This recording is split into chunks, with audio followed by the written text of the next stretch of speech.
nekk ñu di jéem ce qu'on appelle la judiciarisation du mandat ci lu njëkk muy Macky Sall bi nga xam ne coûte que coûte seen intention bëgg na ci ñu tëj ko ci kaso bi muy un ancien président de la République.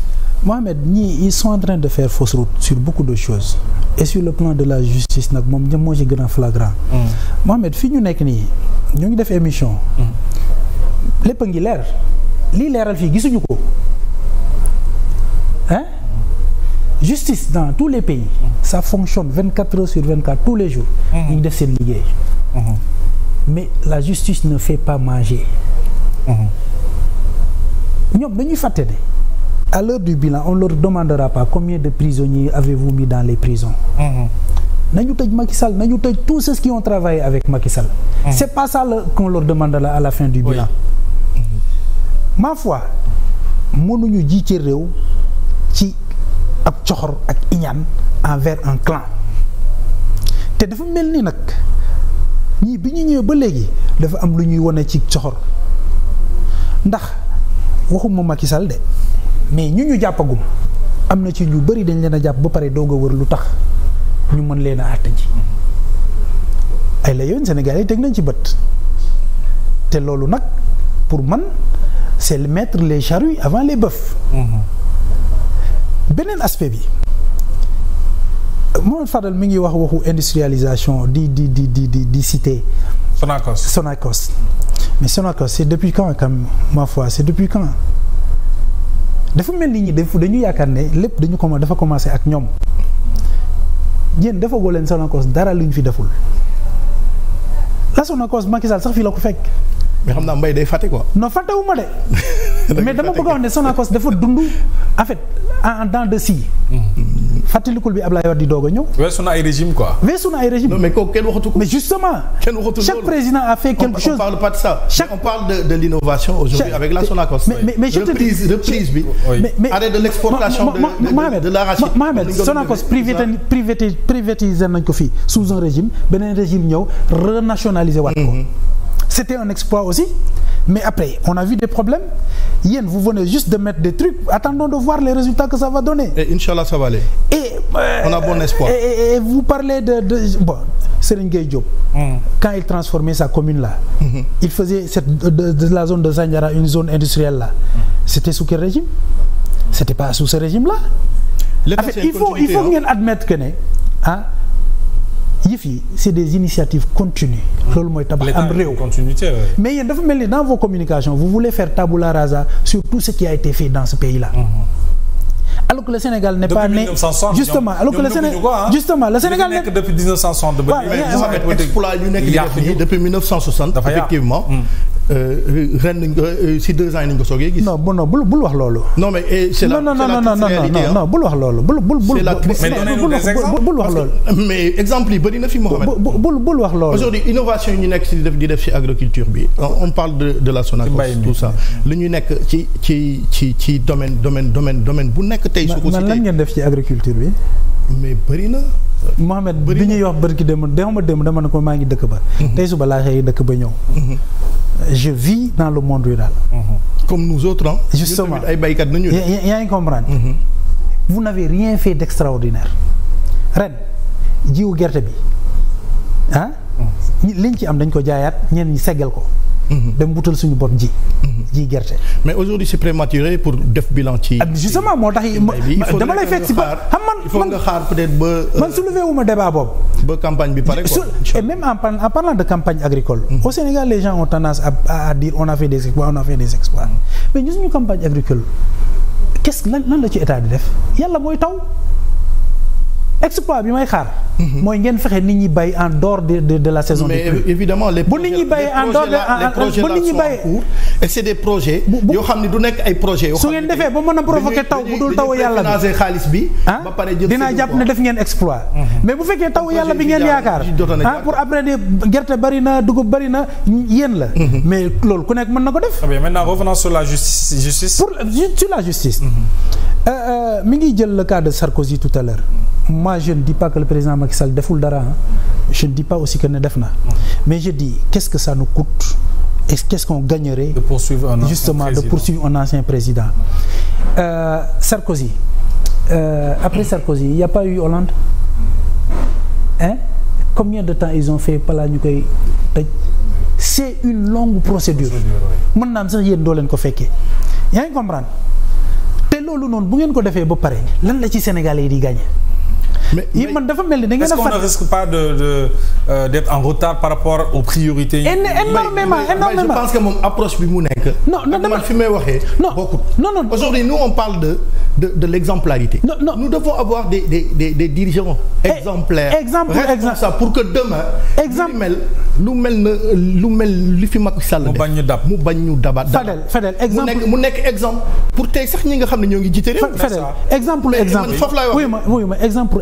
moo tax ma delluwaat ci exemple boobu. pour xamal la ne la même France boobu ngeen jël exemple xool leen bi ñu tàmbalee procédure. poursuivre Sarkozy France c'est un exemple parmi tant d'autres. justement mais prenez tous les exemples dans le monde. C'est des procédures longues parfois ñi koy initier duñ ko sax fekkee loolu noonu et puis man je ne vois pas lan lay jëriñ am réew. mais kon Mbaye si je comprends bien si li muy wax mooy lu mel li fi Macky Sall def bon man waxuma dafa def wala dafa defut parce que loolu après c'est la justice. yow bi nga toogee fi ba léegi da nga bi nga toogee justice qui va éclairer ça. non yow kon am na nga Macky Sall ba pare bi nga toogee fi ba léegi. lu ñu gis en tout cas lu ñu fekkee xam nañu y a beaucoup de dérives yi nga xam ne am na ci magistère léegi nag il appartient à la haute cour de justice de définir tout ça et de pointer sa responsabilité.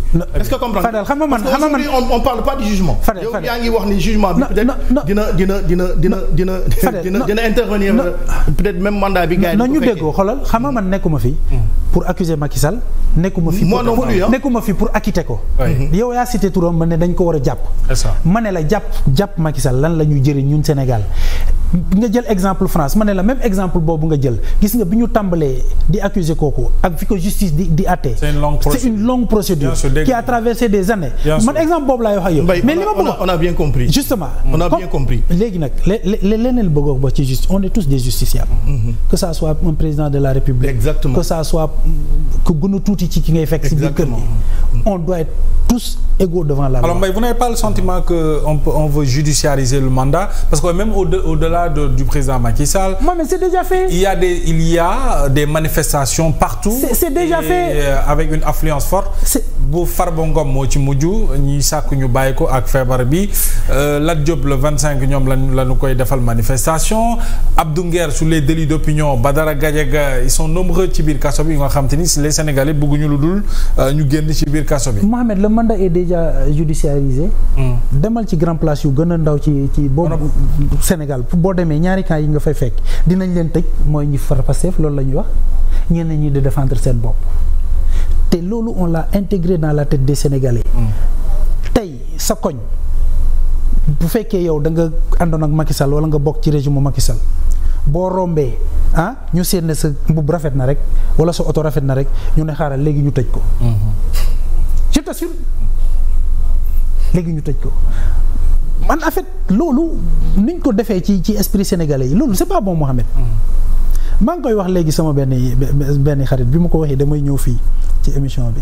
mu ne depuis quelque temps daaw bàyyi woon na seetaan Sen TV quoi. ma ne ko waa Pastef nag dañu aay ci communication.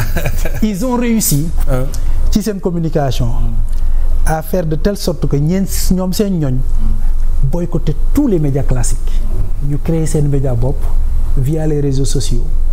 def lavage de cerveau gëmloo booy yi lu ñu bëgg a gëm pourtant ce qui se dit dans ces radios là je ne dis pas que tout n'est pas objectif mais il y a de l'objectivité yow miy déglu nag yow yaa war a xam li ngay déglu ndax Mohamed daf may nax wala ndax Mohamed mi ngi wax dëgg bi mais bul jàpp ne rek Sen TV la duma ko déglu alors Sen TV mën naa am sax mi ngi def pour sa promotion et cetera mais noonu da ngeen a ay ci loolu Mohamed te loolu baaxul te loolu ngeen nekk di def actuellement ci justice bi bëgg a gëmloo nit ñi ne képp ku ku àndoon ak Macky Sall rek dañ la war a yóbbu ci kaso bi baaxuloo mais loolu c'est pas bon. xam nga il y a des gens vertueux partout.